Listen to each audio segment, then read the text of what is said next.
Hola gente random, hoy vamos a recorrer una hidroeléctrica abandonada construida a los inicios del 1900 y que daba electricidad y luz a gran parte de la región de Valparaíso.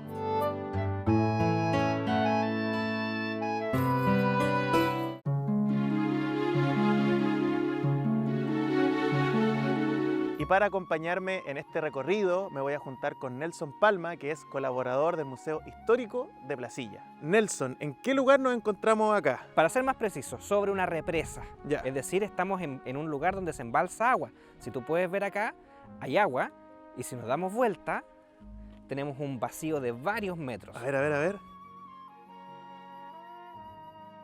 Buena caída hay ahí. Este es un tranque, se llama tranque la luz. ¿Por Ya. qué? Porque se dice que generaba luz eléctrica. Estamos en el sector de Placilla de Peñuelas, comuna de Valparaíso, región de Valparaíso. ¿Cómo llegó entonces el agua a concentrarse tanta agua en este sector? El agua llega naturalmente acá. Lo que se hizo fue trabar este flujo de agua con esta represa para evitar que siga su curso. Entonces el agua viene efectivamente desde más arriba y aquí se embalsa y se contiene. De hecho, ahora que llovió mucho, el agua se rebalsó por aquí y fue a dar a Laguna Verde. Finalmente lo que se construyó acá fue esto.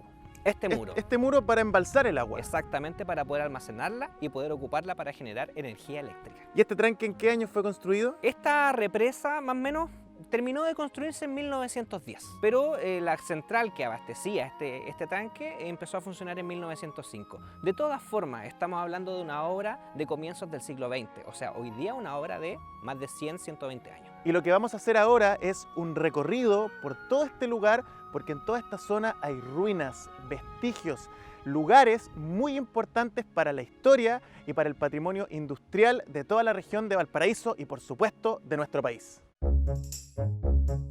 ¿Para qué servían las torres que están a tu espalda? Estas torres, que están unidas a tierra por un puente como de 20 metros alrededor, de ahí hacia abajo son alrededor de 30 metros. Ahí hay unas compuertas. Desde la parte de arriba de la torre se giraban unas manivelas y abría una compuerta que hacía entrar agua a un túnel.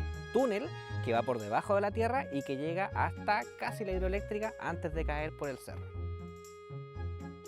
Una de las cosas más curiosas de todo este sector es que recorriendo y recorriendo encontramos ruinas por todos lados, lo que podría ser una casa, lo que podría ser quizás oficinas, edificios de trabajo, todo acá tiene una historia, eso es realmente impresionante. Por ejemplo, acá vemos lo que perfectamente podría haber sido quizás un baño por el tipo de cerámico que hay acá. Acá tenía también una especie de sótano y esto es lo más curioso, aquí estaba la chimenea, miren qué bonita, imagínense cuántos inviernos calentó esta chimenea a toda la gente que vivía o trabajaba en este lado. Está todo derrumbado, ahora los árboles empezaron a nacer debajo del piso de esta construcción.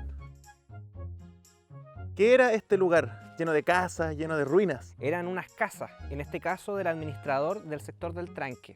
Aquí donde vivía con su familia. La casa era bastante elegante, tenía bonitas terminaciones, era con bastantes lujos comparadas con la de los operarios que están en otra dirección. Pero al menos aquí ellos donde vivían y trabajaban. Camino a la hidroeléctrica nos encontramos con este túnel y obviamente hay que visitarlo y conocerlo para saber qué hay dentro. Vengo preparado, traje mis botas de agua, así que nos vamos para adentro. Estoy adentro del túnel, el agua está bastante fría. Aquí ya donde estoy, casi en unos 2-3 metros de la entrada, se empieza a sentir un poco más de eco. Vamos a ver hasta dónde podemos llegar. Ahí se ve una curva, en todo caso, del túnel. Acá me traje algo, unos palos, que de repente te atrapan y pienso que me va a jalar alguien hacia abajo. Y esta plantita que no sé cómo se llama, pero miren, es muy bonita. Como típica planta de canal o de pantano. Este túnel servía para que el agua llegaba hasta el lado donde yo entré y en ese lugar hay una piscina y ahí se regulaba después la cantidad de agua que se iba hacia la central. Era muy importante igual esta piscina y este túnel, que me dijeron que tenía aproximadamente unos 20 metros. Acá, si se dan cuenta, el agua cambia un poco, está bastante sucia igual, pero ya no tiene la planta que veíamos en el principio, que era esta planta, esta hojita verde, sino que ahora la hojita se volvió un poco más café y después el agua cambia completamente hacia allá. Se ve como un poco más aceitosa y horrible. No me da muy buena espina este túnel para nada. Y el techo es como cualquier típico túnel, se ven ahí las vetas con que hicieron la madera o las vetas que ocuparon para el concreto del túnel. Y vamos a llegar hasta esa vuelta que está ahí y vamos a volver. Porque tenemos que seguir grabando, tenemos que llegar a la hidroeléctrica. No quiero morir en este lugar. Este es uno de los túneles que menos me ha gustado, la verdad, porque si bien he entrado a otros túneles que huelen mal y todo, no tienen agua. Lo que me da miedo es que tiene agua, que puede llegar no sé, un chorro de agua gigante y me puedo ahogar. Eso es lo que más me da miedo. Y lo otro es que si camino, estoy caminando en lo oscuro, en la oscuridad, y no veo el piso, entonces puede haber un hoyo y me puedo caer, y eso es lo que realmente me da miedo. Voy caminando muy despacio, como que trato de pisar despacito antes de pisar fuerte, por si hay algo un hoyo que me lleve a otra cámara con más agua y me pueda ahogar. Eso es lo que más me da miedo. Se puso mucho más denso y cuesta caminar. Aquí me dio miedo. Está asqueroso el fondo también, siento así como unos sedimentos, unas gelatinas, lleno de barro, de tierra, de no sé qué será. Cada vez que camino levanto toda esa cantidad de barro, miren. Por eso me costaba tanto caminar. Mira, aquí es imposible avanzar. Levanto esto, mucho barro ahí, mira. Tengo que levantar esto, pisar más barro y avanzar, y avanzar, y avanzar. Esto me sirve de entrenamiento para cuando vaya a las catacumbas de París. Acá me voy a subir a esto. Aquí. Esperando no caerme con la cámara y todo. Claro, ahí hay otra salida del túnel. Y acá el túnel se va hacia allá. Y yo voy a salir del túnel porque tenemos que ir a ver la central hidroeléctrica abandonada.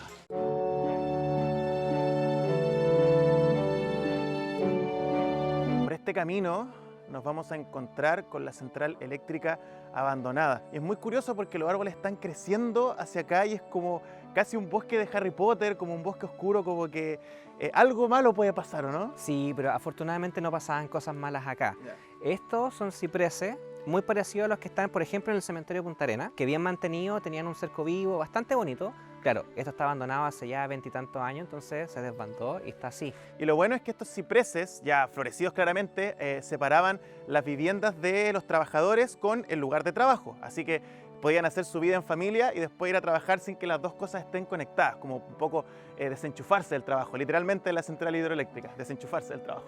Al costado del estero habían 3 casas. En una de ellas vivía el administrador y su familia, mientras que en las otras vivían los operarios. Y además había una bodega e incluso una granja. Las personas que trabajaban aquí vivían acá. Son 3 casas, una de ellas totalmente destruida por un temporal, las otras saqueadas. Hay que decir que no podemos entrar porque hay peligro de derrumbe, porque esta casa tiene sótano y si pisamos mal vamos a terminar allá en China. Es una habitación, lo entretenido es que las habitaciones también tenían salida como a este patio común que hay afuera. Claro, y como esta es una una terraza. casa, claro, Sí. esta es una casa que tenía todas las comodidades, tenía vivienda, energía eléctrica, agua potable, tenía todo lo que necesitaban los operarios para poder vivir aquí durante mucho tiempo. A partir del 2006, al igual que la planta hidroeléctrica, fue saqueada completo, sacaron los techos, sacaron todo lo que podía tener la casa y hoy día lo que nos queda es este cascarón. Nos vamos a mover un poquito más allá porque hay otra casa, pero que no tuvo la misma suerte que esta. Se ve claramente que se derrumbó. ¿Qué le pasó a Sí, esta casa? Esta es la entrada a la casa. Ya, era la entrada. Si te fijas, no hay más casa. Claro. Aquí estaba la entrada. A los que a lo mejor tienen más edad, que siguen el canal, pueden saber que el 97 hubo un temporal muy fuerte. Ese año cayó mucha agua en muy poco tiempo. Eso significó que el estero o el río que va un poquito más allá se desbordara y pasara por aquí, justo donde está la casa, y finalmente lo que hizo fue socavar sus cimientos y derrumbarla completamente. Claro. Bueno, aquí vamos caminando por lo que era la casa. Mira, todo hay un montón de ladrillos en el suelo, llenos de cosas. Bueno, y la mitad de la casa... Y la mitad de la casa. O sea, hoy día, ahora, tanto tú como yo, estamos de pie sobre lo que era la casa. Exacto. No alcanzó a resistir. Se ve ahí que los ladrillos se fueron rompiendo, se fue cayendo. Y vemos también un poco del sótano que tenía esta casa que está ahí, que está recibiendo ahora todos los escombros de lo que era la vivienda de uno de los trabajadores en este sector. En estos centros que tenían que ver con hidroeléctricas, con minería, era muy común que las familias se fueran a vivir en ese sector, como lo hemos visto también en la ciudad de las escaleras, que es Sewell, de la cual les dejo un video acá para que lo vayan a ver, después de ver este. Llegamos a la primera casa, que es la más grande y la del administrador de todo este lugar. Y tiene sentido porque era del jefe, era del encargado de la obra. Y te quiero invitar a que aquí veamos el sótano, que en las otras casas está tapado. Había una especie de piso, pero estaba tapado con maleza, rama y todo, y podíamos caer. Y la caída no era poca. No quiero decir que era la más lujosa, pero sí era la que tenía las mejores acomodaciones.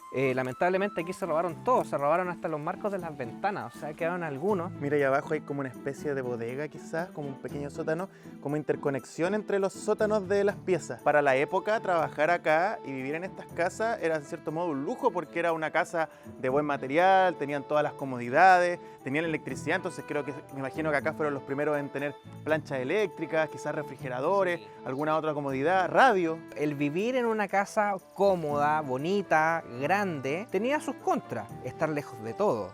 Si yo me enfermaba, me iba a demorar 1 o 2 días en llegar a Valparaíso. Si necesitaba algo, si se me acabó el azúcar, no voy a poder tener el azúcar hasta 1 o 2 días cuando vaya y vuelva de Valpo. Era una por otra. Hay una parte de la hidroeléctrica que se cayó. Como se ve, la estructura está chueca, ¿cierto? No está derecha. Y esto tiene que ver con el temporal del 97. El estero rebalsa una gran cantidad de agua y pasa justo por el borde de allá, donde se ve esa abertura. Claro. Y socava los cimientos de la hidroeléctrica y que finalmente hace que toda esta estructura, que como la vemos allá muy derechita, se rompa y como su propio peso haga, caer la estructura completa hacia este costado. Claro. Esto afectó solo una de las habitaciones, pero sí era muy importante para el funcionamiento. Claro. Nos toca escalar un poquito para ir a ver allá. Quedaron estas cañerías como a la vista, me imagino que también fue producto del aluvión, de la caída de Sí, la pared. todo lo que se ve como destruido tiene 2 orígenes. Uno el natural, que fue este aluvión, y otro el artificial, que es el antrópico, el humano, que se roba todas estas cosas. Ya con eso se sella el destino de la hidroeléctrica del año 97 y que difícilmente iba a poder volver a funcionar. De acá se ve de mejor manera toda la destrucción que dejó ese aluvión. Se ven las paredes ahí derrumbadas completamente y se ve que también tenía alguna especie de sótano, puede ser por ahí. Claro, miren, esta pared está toda de lado, completamente tirada. Ahí también todo roto. Qué fuerte ver la imagen así.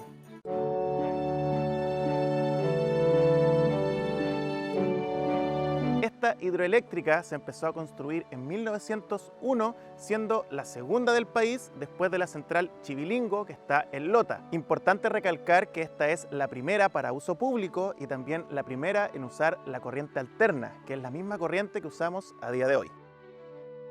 Te invito a lo que fue la planta operativa de la hidroeléctrica El Sauce. Hoy día es lo que queda.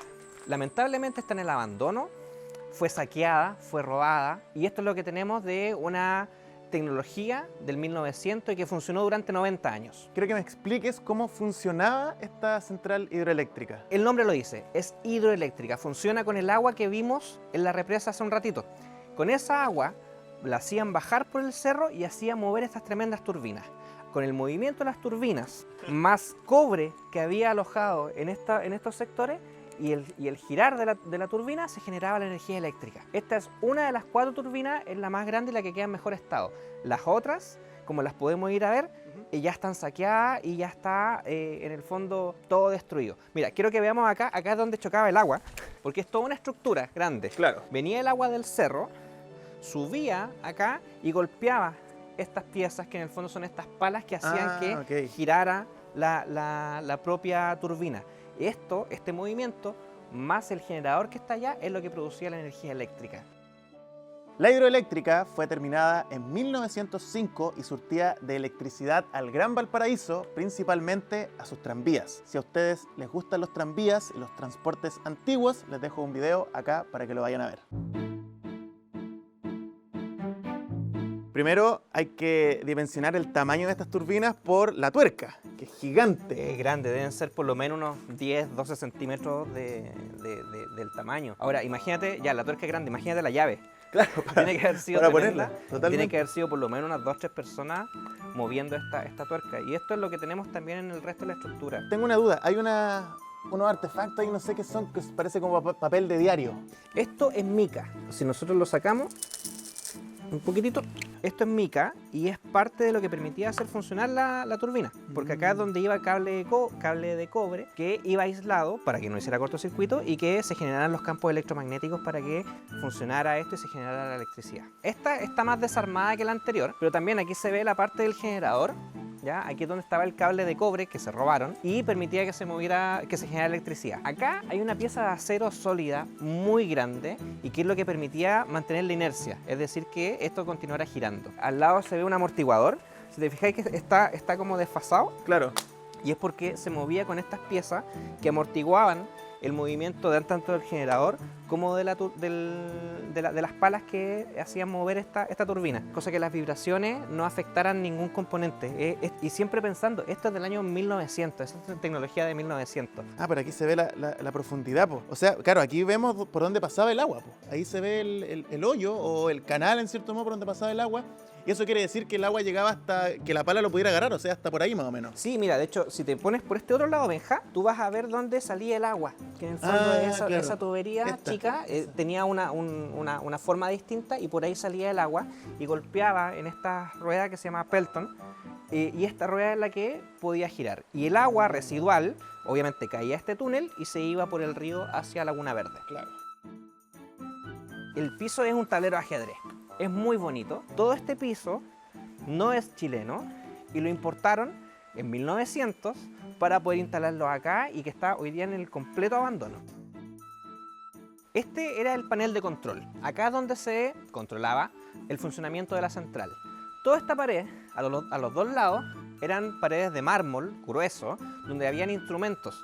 Y estos instrumentos mostraban, por supuesto, voltaje, amperaje. Desde acá iban viendo que la central funcionara bien, si había algún problema y todo lo demás.